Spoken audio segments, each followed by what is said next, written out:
नमस्कार, ग्रामीण महिला विद्यापीठ के एकलव्य चैनल पर आपका स्वागत है। आज हम आपको पढ़ाएंगे हिंदी साहित्य में 12th कक्षा का जो लेसन था प्रेमचंद का, उसका साहित्य परिचय हमने आपको पहले पढ़ा दिया। आज हम इसका पढ़ाएंगे गुल्ली डंडा कहानी। गुल्ली डंडा कहानी के अंदर नायक है जो थानेदार का लड़का है और उसका दोस्त है गया। तो इस कहानी के बारे में हम आपको बताते हैं। प्रस्तुत कहानी गुल्ली डंडा में बचपन की यादें सजोई गई है कि बचपन के अंदर जो बच्चे हैं वो खेलते हैं तो वो किस प्रकार अपनी यादों को बड़े होने पर भी अपने हृदय के भावों के अंदर छिपा कर रखते हैं, तो उसका इसमें वर्णन किया गया है। ये एक मनोवैज्ञानिक कहानी बड़े कौशल के द्वारा सच्चाई को चरितार्थ करती है कि पद व प्रतिष्ठा मनुष्य के बीच में क्या कर देती है, नैसर्गिक संबंध को समाप्त कर देती है। जब हम बड़े हो जाते हैं, यदि हमें मान सम्मान का पद प्रतिष्ठा मिल जाती है तो किस प्रकार हमारे बचपन की जो यादें होती है, किस प्रकार हमारे जो दोस्तों का प्रेम होता है, उन संबंधों को क्या कर देती है, समाप्त कर देती है। इस कहानी में कथानायक और गया दोनों क्या थे, बाल सखा थे। बाल सखा यानी बचपन के दोस्त थे। कथानायक तो थानेदार का लड़का है और जो उसका दोस्त जो गया था वो क्या थे, बचपन के मित्र थे। दोनों ही बाल अवस्था में बिना किसी भेदभाव के गुल्ली डंडा खेलते थे। यानी जब बचपन था तो वो कोई बड़े पद प्रतिष्ठा का ध्यान नहीं रखते थे कि किस प्रकार ये अमीर है गरीब है, इन सब बातों को भूल कर वो क्या करते थे, खेल खेलते थे। कथानायक जो कि थानेदार का लड़का था, दाव देने के विवाद में गया से क्या करता रहता था, पिट भी गया था। यानी कई बार वो उसको खेल के अंदर पीट देता था या उसको हरा देता था, परंतु उसने किसी भी शिकायत नहीं की, क्योंकि यदि वो शिकायत कर देता था तो दूसरे दिन बच्चे उसको खिलाते नहीं थे। इसलिए वो अपने किसी भी गलती की क्या नहीं करता था, अपने पिता से जाकर शिकायत नहीं करता था। 20 साल बाद कथानायक जोइस इंजीनियर हो गया। जो थानेदार का लड़का था 20 साल बाद क्या बन गया, इंजीनियर बन गया।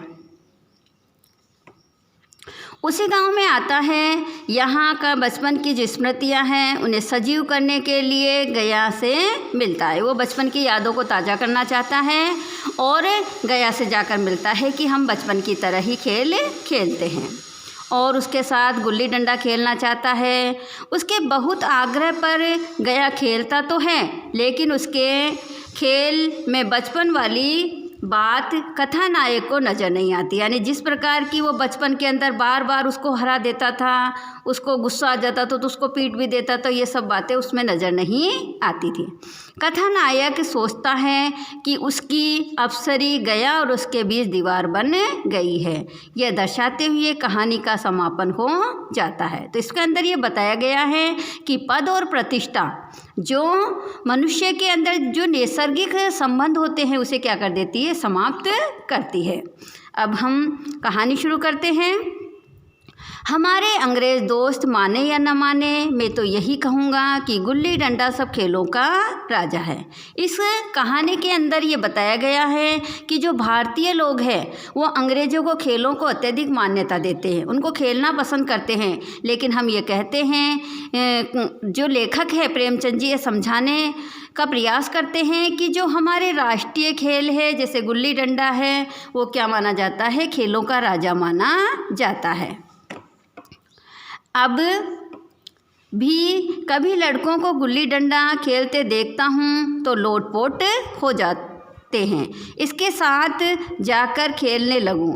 ऐसा मन होता है कि गाँव के अंदर आज भी जब बच्चे खेलते हैं तो ऐसा हमारा मन प्रसन्न हो जाता है उनको देखकर, क्योंकि गुल्ली डंडे को क्या माना जाता है, खेलों का राजा माना जाता है। क्योंकि जितने भी खेल होते हैं जैसे क्रिकेट है, हॉकी है, वॉलीबॉल है, सब में पहले पैसा खर्च करना पड़ता है और बहुत सारे खिलाड़ियों को एकत्रित करना पड़ता है जब इन खेलों की शुरुआत होती है। जबकि गुल्ली डंडा एक ऐसा खेल है जिसमें न तो बिल्कुल पैसे लगते हैं और एक खिलाड़ी होने पर भी यह खेल शुरू हो जाता है। इसलिए इसको क्या माना जाता है, खेलों का राजा माना जाता है। खेलने लगूँ।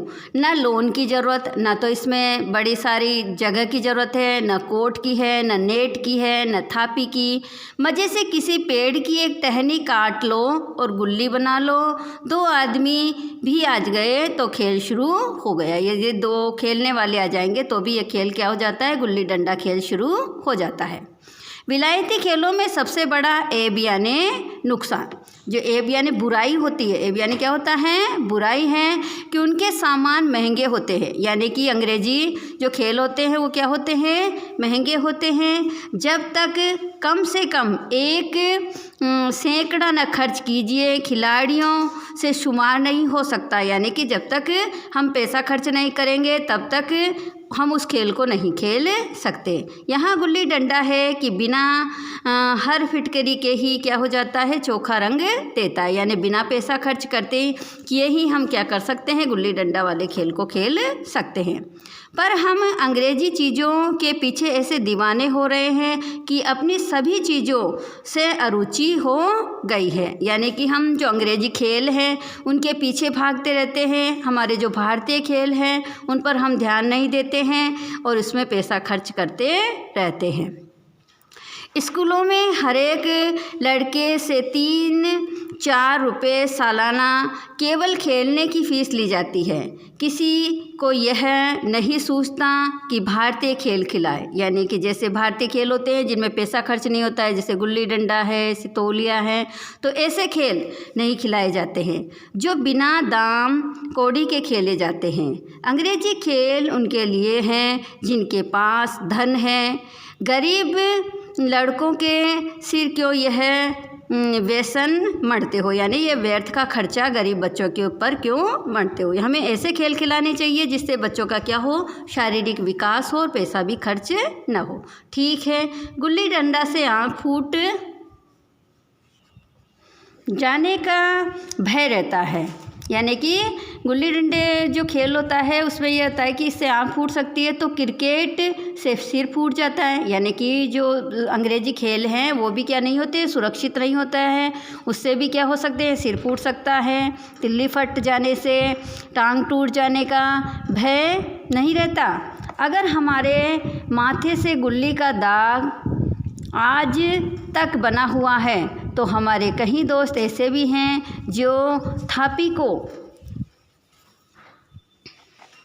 बैसाखी में बदल बैठे। यह अपनी अपनी रुचि है, यानी अपनी अपनी इच्छा के ऊपर निर्भर करता है। मुझे गुल्ली ही सब खेलों में अच्छी लगती हैं और बचपन से मीठी स्मृतियों में गुल्ली ही सबसे मीठी। यानी कि लेखक ये बताना चाहता है उस मतलब कहानी के नायक के माध्यम से कि गुल्ली डंडा ही भारतीय खेल है और ये सभी खेलों में क्या है, सबसे अच्छा खेल है और भारतीयों को अपने देश के खेल ही खेलना चाहिए।